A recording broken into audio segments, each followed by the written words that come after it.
In tonight's Biz Blitz, businesses are bracing for a decision on the Michael Brown death case. The grand jury ruling expected any moment. This is what we saw in Ferguson back in August. And whichever way the jury rules, people are expecting the worst. You know this goes. But obviously shuts down businesses, too. So, guys, I mean, it could put that city under a pall for a while, right?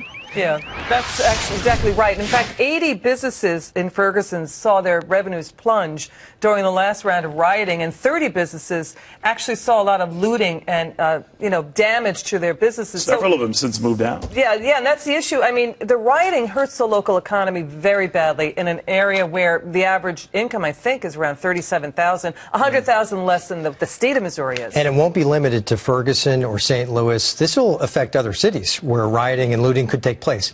And you know what? There's one person who actually has the power to prevent mayhem and all that potential rioting, and that's the President of the United States.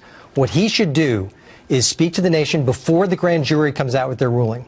And he should say, we should all respect the judgment of the grand jury, whatever it is. You told me 2 blocks ago that he's not rational. Yeah, his Attorney General has already said. That's what he should do. But keep in mind, his Attorney General has already said if there's no indictment that comes down, the feds are going to take over and maybe have a case. But he has a moral obligation to do that. He won't. He won't. Because he's not rational. But he should do that. Hashtag Ferguson on social media has become basically, it represents the ugly side of racial politics, everything, and it is a national conversation now. Everyone's talking about it at home, and it is everywhere. So regardless how this comes down, it's going to be ugly. All right. In the meantime, issue 2 here, the DOJ is taking its privacy fight to a bit of an extreme here. A top justice official now telling Apple execs that a child could die because of the tech company's encrypted iPhone policy. In other words, make it harder for authorities to get in touch with folks, including, I guess, the bad guys, saying that Apple is essentially handcuffing police investigations. Mark, what do you say to that? Well, scare tactics, happen when government agencies feel their authority being challenged. This is a classic clash between private sector and public sector.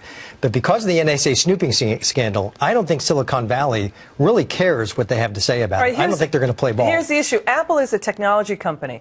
It will say that, listen, this is a privacy issue. If you want this information, government, get a warrant. AT&T is now saying that for the first time. A telecom saying to the government, you may need to get a warrant. Usually it's considered business records by the government and by the courts that telecom phone records are considered business records. That's why they could get the information. But now even AT&T is saying to the government, well, maybe there is a consumer privacy issue. You need to have probable cause to get this information. Get a warrant. Scare tactics, Neil. You know where your kid is. You want to know where my kid is? I want to know where my kid is. I can tell you. Actually, I can tell you right now. Do you want me to track them for you?